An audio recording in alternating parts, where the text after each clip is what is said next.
Hello everyone, welcome back to Cogate CSIT YouTube channel. और आज की वीडियो में हम हमारा डायनेमिक प्रोग्रामिंग या प्रोग्राम डिजाइन स्ट्रेटेजी का नेक्स्ट टॉपिक स्टार्ट करेंगे, जो कि है हफमैन कोडिंग।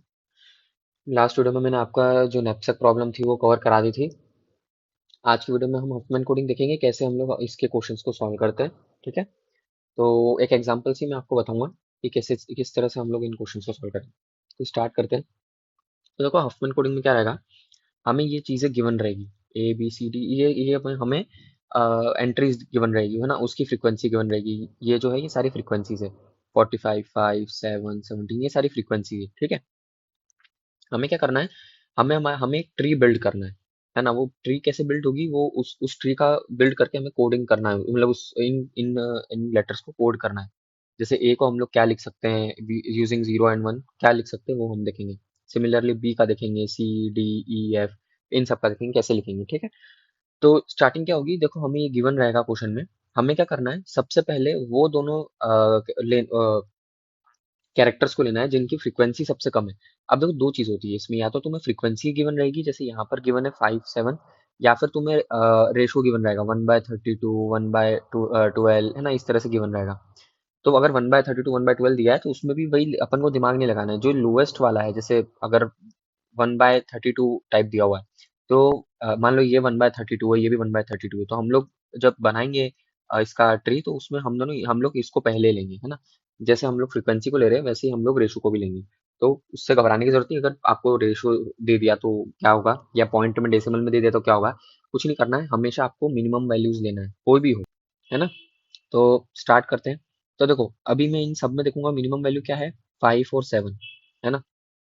और इसका सम आ रहा है 12। तो हम क्या करेंगे, बी और सी हमारा कैरेक्टर है, तो हमने बी और सी को इस तरह से बना दिया, और उसका जो टोटल सम है वो हमने ऊपर 12 लिख दिया। ठीक है, अब वो सम लिखा है, मतलब आप इसको नहीं भी लिखोगे तो कोई दिक्कत नहीं है, आप सिर्फ इसको सर्कल बना देना जोड़ने के लिए कि भाई ये हमने इसको इस तरह जोड़ दिया। ओके, अब वो जब जुड़ गया तो हमारा जो नेक्स्ट बनेगा इटरेशन वो कैसा हो जाएगा, वो इस तरह से हो जाएगा। ए के बाद में बी सी साथ में आ गया, ये सिंगल एक एंटिटी बन गया, ये डी, ई और एफ ये अलग अलग हो गए। ठीक है, अब हम इसमें मिनिमम लेंगे, तो हमारे मिनिमम ये कौन से हैं, 10 और 12। तो उसका जो सम आ रहा है वो कितना है, 22। तो हमने 22 को यहाँ रखा, है ना, 12 से इसको कनेक्ट करा, और किससे कनेक्ट कर रहे हैं, ई से, तो हमने ई को यहाँ रख दिया। ठीक है, समझ में आ गया, ई यहाँ पर आ गया, ये पूरा हिस्सा जो है ये वाला, ये उठ के यहाँ पर हमने अटैच। ठीक है, तो इस तरह से हमने अटैच कर दिया। अब हमने फिर इसका नेक्स्ट इटरेशन लिखा, तो उसमें क्या हुआ कि अब ये तीनों मिलके एक एंटिटी बन गए, है ना। तो हमारे पास एक दो तीन चार एंटिटीज हो गई टोटल, है ना, जिसमें हमारे पास में ये सारे उनके वैल्यूज है करंट। अब हम नेक्स्ट मिनिमम लेंगे, नेक्स्ट दो मिनिमम क्या है, तो वो ये है 17 और 13, डी और एफ। तो हमने क्या करा, यहाँ पे एफ आएगा, है ना, इसको हम चेंज कर देते हैं, ये हमारा एफ हो जाएगा। ठीक है, तो डी और एफ आएगा, तो इसका सम क्या है, टोटल 30, और डी और एफ ये हो गया हमारा एक एंटिटी, है ना, पूरी पूरी। अब हमने क्या करा, नेक्स्ट स्टेप पे गए, तो हमारा बी सी ई एक एंटिटी हो गया, डी एफ एक एंटिटी हो गया, और ए एक एंटिटी हो गया। ठीक है, अब हम क्या करेंगे, नेक्स्ट दो मिनिमम लेंगे, कौन से हैं, तो ये दोनों हैं।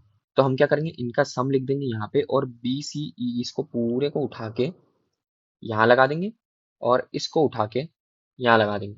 समझ गए कैसे करा, तो हमने इन दोनों को जोड़ दिया, और ये हमारा एक सिंगल एंटिटी बन गया है अब। ठीक है, अब लास्ट हमारे पास में क्या बचा, दो एंटिटी, एक ये और एक ये। अब इन दोनों को जब हम करेंगे तो क्या होगा, हम इस पूरे सेक्शन को यहाँ पर जोड़ देंगे, जो ये वाला सेक्शन है इसको हम जोड़ देंगे यहाँ पे, और ए को जोड़ देंगे यहाँ पे। ठीक है, या फिर कैसे भी कर सकते हो, ए को तुम यहाँ भी रख सकते हो, और इस पूरे एंटिटी को तुम यहाँ रख सकते हो, डिपेंड करता है वो तुम्हारे ऊपर, है ना। बस हल्का सा कोडिंग में चेंज होगा, लेकिन नंबर ऑफ बिट्स जो रहेगी वो ऑलवेज सेम ही आएगी दोनों केस में, है ना। अब जब ये तुम्हारा पूरा बन गया, जब ये तुम्हारा फाइनलाइज हो गया, तो तुम्हें नेक्स्ट क्या करना है, तो देखो नेक्स्ट तुम्हें यहाँ पे कोडिंग करना है। तो एक यहाँ पे कोडिंग कैसे करेंगे, 0 1 लेंगे, 0 1, 0 1, 0 1, हर किसी को 0 1, लेफ्ट में 0, राइट में 1, लेफ्ट में 0, राइट में 1, for each of the edge. ठीक है, अब उसको लिख दिया। तो अब अगर मैं बी की कोडिंग देखूंगा, तो बी की किस तरह से कितने बिट्स में लिख सकता हूँ, बी हो जाएगा 0 0 0 0, तो बी हो गया 0 0 0 0, है ना। अगर सी को बोला गया तो सी क्या हो जाएगा, 0 0 0 1, है ना। मान लो ए को बोला गया तो ए क्या हो जाएगा, ए हो जाएगा 1, सिंपली। ठीक है, अगर मान लो एफ बोला गया, एफ को क्या लिखूंगा, एफ क्या रहेगा, वो हो जाएगा 0 0 पे गए, फिर 1 पे गए और फिर 1 पे गए, तो 0 1 1। तो एफ हम 3 बिट्स में रिप्रेजेंट कर सकते हैं। ठीक है, 1 ए को हम 1 बिट में रिप्रेजेंट कर सकते हैं, और बी को हम लोग 4 बिट्स में रिप्रेजेंट कर सकते हैं।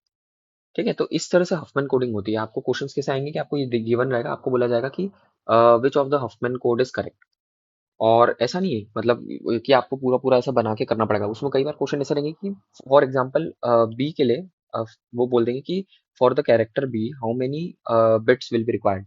तो आपको उसके लिए फिर पूरा ही बनाना पड़ेगा। आपको ये नहीं बोला जाएगा बी और सी का हफमैन कोड क्या होगा। वो पूछ सकते हैं, ऐसा नहीं है कि नहीं पूछेंगे, पर चांसेस कम है, क्योंकि हर किसी का बनाने का तरीका अलग है ना। कोई बी को हो सकता है इस साइड रख दे और सी इस साइड रख दे। जब ये दोनों इंटरचेंज हो जाएंगे तो अपने आप आपकी वैल्यूज चेंज हो जाएगी। तो वो जनरली पूछता है आपसे नंबर ऑफ बिट्स के बारे में, कि बी को कितनी बिट्स लगेगी, ए को कितनी बिट्स लगेगी, है ना, एफ को कितनी लगेगी।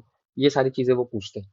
ठीक है, तो ये है हमारा हफमैन कोडिंग, और मैंने आज की वीडियो में आपका ये कवर करा दिया है ना। देखो आप यहाँ पर भी एक क्वेश्चन देख सकते हो, यहाँ लिखा हुआ है A B C D E F को हमने प्रोबेबिलिटीज गिवन है 1/2 1/4 फ्रैक्शन में गिवन है। तब भी आपको दिमाग लगाने की कोई जरूरत नहीं, फ्रीक्वेंसी लिखने की जरूरत नहीं है। ये तो मैंने लिखा है फिर भी ताकि आसानी रहे, बट आप डायरेक्टली भी कर सकते हो। कैसे? तो देखो, आपको यहाँ पे मिनिमम फ्रैक्शन को लेना है, तो जो डिनोमिनेटर में जितना बड़ा होगा वो मिनिमम होगा, तो हमको मिनिमम को लेते हुए चलना है। ये मिनिमम लिया, फिर इसका नेक्स्ट मिनिमम होगा, फिर नेक्स्ट मिनिमम, फिर सबसे बड़ा वाला, ऐसा होगा। ठीक है, इस तरह से हम लोग इसकी हफमैन कोडिंग करेंगे। समझ में आ गया?